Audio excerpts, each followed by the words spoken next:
آپ عمران خان کو بطور وزیر اعظم اور کرکٹر تو جانتے ہی ہوں گے، لیکن کیا آپ جانتے ہیں کہ عمران خان 8 کتابوں کے مصنف بھی ہیں؟ عمران خان نے ذوالفقار علی بھٹو کا کون سا ریکارڈ توڑا؟ عمران خان کو کس جرم میں جیل جانا پڑا؟ عمران خان کو طالبان خان کیوں کہتے ہیں؟ اور کن حالات میں عمران خان نے جمائمہ کو طلاق دی؟ یہ سب اور اس کے علاوہ عمران خان کی زندگی سے متعلق حیرت انگیز حقائق ہم آپ کو آج کی اس ویڈیو میں دکھائیں گے۔ پلیز ہمارے چینل کو سبسکرائب ضرور کریں تاکہ مزید انٹرسٹنگ اور اوتھینٹک انفارمیشن آپ کو مل سکیں۔ عمران خان نے اپنی ابتدائی تعلیم ایچسن کالج لاہور جبکہ اعلیٰ تعلیم کیبل کالج آکسفورڈ سے حاصل کی۔ آکسفورڈ یونیورسٹی میں انہوں نے فلسفی، پالیٹکس اور اکنامکس یعنی فلسفہ، سیاست اور معاشیات میں ڈگری حاصل کی۔ عمران خان خود ایک انٹرویو میں بتاتے ہیں کہ وہ سیاست میں تو اچھے تھے لیکن اکنامکس انہیں بالکل سمجھ نہیں آتی تھی۔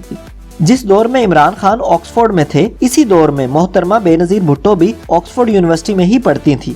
سال 2009 میں شائع ہونے والی کرسٹوفر سینفورڈ کی کتاب کے مطابق عمران خان کی والدہ شوکت خانم چاہتی تھی کہ عمران خان کی شادی بے نظیر بھٹو سے ہو جائے، لیکن عمران خان ایسا نہیں چاہتے تھے۔ آکسفورڈ کی تعلیم کے دوران ہی انہیں اپنی حقیقی محبت یعنی کرکٹ مل گئی۔ 1970 میں محض 16 برس کی عمر میں انہوں نے لاہور اے اور لاہور بی کی طرف سے کھیلا۔ اس کے علاوہ آکسفورڈ یونیورسٹی کی بلوز کرکٹ ٹیم کا بھی حصہ رہے۔ انگلش کاؤنٹی کرکٹ بھی کھیلی اور پہلے پہل تو انہوں نے انگلینڈ کی کرکٹ ٹیم میں شمولیت کا فیصلہ کر لیا تھا، لیکن بعد ازاں ماجد خان کے کہنے پر پاکستانی ٹیم میں شامل ہوئے۔ 1982 میں 30 سال کی عمر میں عمران خان کو جاوید میاں داد کی جگہ پاکستانی ٹیم کا کپتان بنایا گیا۔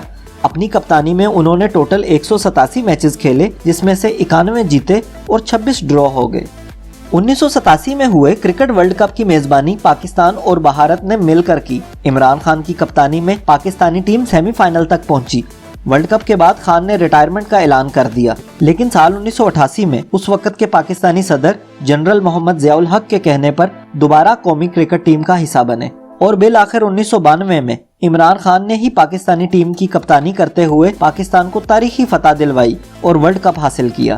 عمران خان کی والدہ کا نام شوکت خانم تھا، جو کینسر کے مرض میں مبتلا رہنے کے بعد سال 1985 میں انتقال کر گئیں۔ یہ وہی وقت تھا جب عمران خان نے ارادہ کیا کہ وہ پاکستان میں ایک کینسر ہاسپٹل بنائیں گے، جس کا آغاز انہوں نے سال 1990 میں ہی کر دیا تھا۔ اس نیک مقصد کے لیے بہت سے نامور اور معروف شخصیات نے اپنا حصہ ڈالا۔ سب سے پہلا نام سابق وزیر اعظم نواز شریف کا ہے، جنہوں نے شوکت خانم ہاسپٹل کے لیے زمین اپروو کی اور 1991 میں ہاسپٹل کی بنیاد بھی نواز شریف نے ہی رکھی۔ پھر 1992 میں امیتابھ بچن، ونود کھنہ، الزبتھ ہرلی اور نصرت فتح علی خان نے بھی فنڈ ریزنگ کی۔ اس مقصد کے لیے عمران خان کی سابقہ اہلیہ جمائمہ گولڈ سمتھ نے بھی اپنی دوست پرنسز آف ویلز یعنی لیڈی ڈیانا کو کہا۔ شہزادی ڈیانا اس مقصد کے لیے 2 بار پاکستان آئیں اور اس فلاحی کام میں عمران خان کا بھرپور ساتھ دیا۔ آخر 1994 میں شوکت خانم ہاسپٹل کا افتتاح ہوا، جو کہ پاکستان کا سب سے پہلا کینسر ہاسپٹل بنا۔ 1995 میں پیرس میں ایک چھوٹی سی تقریب میں عمران خان نے جمائمہ گولڈ سمتھ سے شادی کر لی اور وہ بھی اسلام قبول کر کے جمائمہ خان بن گئیں۔ اس کے بعد عمران خان نے اپنی زندگی پاکستان میں گزارنے کا فیصلہ کیا اور ساتھ ہی ساتھ سیاست میں داخل ہونے کا بھی۔ اس سے پہلے جنرل ضیاء الحق اور نواز شریف بھی متعدد بار عمران خان کو اپنے ساتھ سیاست میں شامل ہونے کی دعوت دے چکے تھے، لیکن عمران خان نے ہر موقع پر انکار کیا۔ سال 1996 میں بننے والی پاکستان تحریک انصاف نے 1997 کے عام انتخابات میں 1 نشست بھی نہ حاصل کی۔ عمران خان بھی اپنی دونوں نشستوں پر ہار گئے، لیکن پھر تاریخ میں ایک ایسا وقت بھی آیا جب عمران خان قومی اسمبلی کی 5 سیٹوں پر الیکشن لڑے اور 5 جیت گئے۔ عمران خان سے پہلے ذوالفقار علی بھٹو ایک ایسے سیاستدان تھے جو 1970 کے انتخابات میں 4 سیٹوں پر الیکشن لڑے اور 3 پر کامیاب ہوئے، لیکن عمران خان نے 2018 میں جو ریکارڈ بنایا ہے وہ شاید ہی کبھی ٹوٹ سکے۔